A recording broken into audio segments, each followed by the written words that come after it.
Hello friends, అందరికీ నమస్తే. Welcome back to our channel. ఈరోజు మన ఛానల్లో సంవత్సరం పాటు నిల్వ ఉంచుకునే పండుమిర్చి పచ్చడిని ఎలా పెట్టుకోవాలో ఈ వీడియోలో చూసేసేయండి. వీడియోని ఎక్కడ స్కిప్ చేయకుండా లాస్ట్ వరకు చూడండి. ఇక్కడ నేను ఒక కట్టు వరకు పండుమిర్చిని తీసుకున్నాను. శుభ్రంగా కడిగేసుకొని తొక్కలు తీసేసి బాగా ఫ్యాన్ గాలి కింద తుడిచేసి ఒక గంట సేపు బాగా ఆరబెట్టేసుకోవాలి. ఈ పండుమిర్చి కట్టు అంటే 3 కేజీలు అన్నమాట.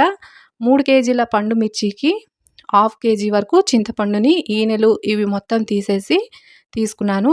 ఒక్కొక్కళ్ళు 3 కేజీలకి 3/4 కేజీ చింతపండుని వేసుకుంటారు. నేను ఇక్కడ 1/2 కేజీ వరకు శుభ్రం చేసుకొని పెట్టుకున్నానమాట. ఇక్కడ చిన్నులపాయలు కూడా 250 గ్రాములు తీసుకున్నాను. ఇవి కూడా పైన పొట్టు మొత్తం తీసేసి శుభ్రం చేసి పెట్టుకున్నాను. 250 గ్రాములు అంటే కేజీ లెక్క అయితే 1/4 కేజీ అనమాట. 1/4 కేజీ చిన్నులపాయలు తీసుకోవాలి. ఇప్పుడు మామిడి అల్లం కూడా నేను 250 గ్రాములు తీసుకున్నాను.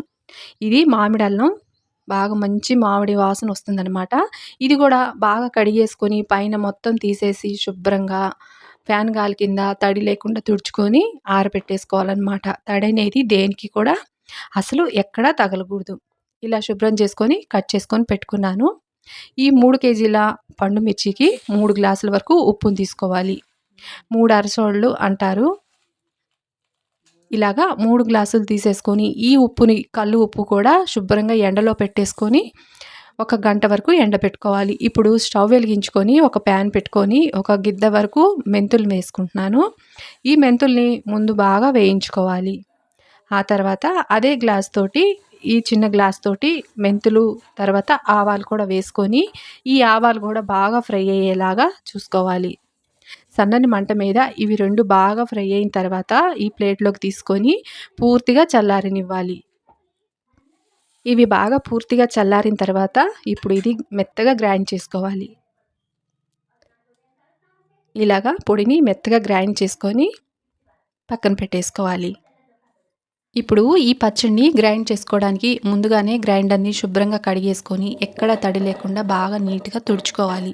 తుడిచేసుకున్నాక పండు మిర్చిని ఒక్కసారిగా కాకుండా 3 సార్లుగా వేసుకుంటున్నాను. ఒక్కసారిగా వేసుకున్నామంటే పచ్చడి అనేది తొందరగా మెదగదు, తొక్కలు తొక్కలుగా ఉండిపోతుంది.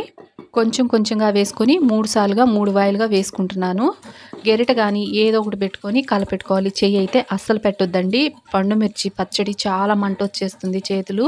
ఇలా పచ్చడి వేస్తున్నప్పుడు కూడా కారం అనేది వచ్చేస్తుంది. అందుకని ఫేస్కి ఏదో ఒక కర్చీఫ్ ఏదో ఒకటి కట్టేసుకొని పచ్చడి వేసుకోవాలి. ఇలాగా 2 సార్లుగా 2 వాయిలు బాగా మెత్తగా మెదిగే వరకు వేసుకున్నాను. మరీ మెత్తగా కాదు, మరీ బరకగా కాదు. ఒక రకంగా ఇలాగ కొంచెం మెత్తగా వేసుకున్న తర్వాత ప్లాస్టిక్ బకెట్లోకి తీసేసుకోవాలి. ఇలా ప్లాస్టిక్ బకెట్లోకి తీసేసుకొని మూడోసారి వాయి వేసుకున్నప్పుడు ఫస్ట్ ఉప్పు వేసుకోవాలి. తర్వాత చింతపండు వేసుకోవాలి. అలాగే అల్లం ముక్కలు కూడా వేసుకోవాలి. ఇక్కడ మా అమ్మ వేస్తుంది, నేనేమో కలుపుతున్నాను. అలాగే ఒకదాని తర్వాత ఒకటి వేసుకొని ఇలా కలుపుతూ ఉండాలన్నమాట. అప్పుడే మనకి చక్కగా మెదిగిపోతుంది పచ్చడి అనేది. మనం ఫస్టే చింతపండు ఉప్పు అవి వేసుకున్నామంటే పచ్చడి పల్చగా అయిపోయి ఉప్పుకి చింది పడుతుంది. అందుకని చెప్పేసి లాస్ట్లో వేసుకోవాలి. ఇవి మొత్తం బాగా మెత్తగా మెదిగే వరకు గ్రైండ్ చేసుకున్న తర్వాత మనం ఫస్ట్ తీసి పెట్టుకున్న 2 వాయిల పచ్చడి కూడా వేసేసుకోవాలి. ఇలాగా 2 వాయిలు కూడా వేసేసుకొని ఇప్పుడు ఈ పచ్చడి మొత్తం బాగా కలిసి ఒకసారి బాగా గ్రైండ్ అయిన తర్వాత చివర్లో మనం చిన్నులపాయలు వేసుకోవాలి. చివర్లో వేసుకున్నామంటే మనకి మరీ మెత్తగా అవ్వకుండా ముక్కలు ముక్కలుగా ఉంటాయన్నమాట. పచ్చడిలో ఊరితే చిన్నులపాయ ముక్కలు టేస్ట్ అనేది చాలా బాగుంటుంది. ఆ తర్వాత మొత్తం బాగా మెదిగిన తర్వాత చివర్లో చిన్నులపాయలు వేసుకున్నాక మనం మిక్సీ పట్టుకున్న పౌడర్ ఉంది కదా, ఆవ మెంతిపిండి అది కూడా వేసేసుకొని బాగా కలిపేసేసుకొని ప్లాస్టిక్ డబ్బాలోకి ఇలాగ తీసేసుకొని చక్కగా మూత పెట్టేసుకున్నామంటే 2 సంవత్సరాలైనా మనకి పచ్చడి అనేది నిల్వ ఉంటుంది. ఎప్పుడు కావాలంటే అప్పుడు మిక్సీలో వేసుకొని టమాటాలు కానీ అలా వేసుకొని తాలింపు పెట్టుకోవచ్చు. చాలా బాగుంటుంది. వీడియో నచ్చితే లైక్ చేయండి. Thanks for watching.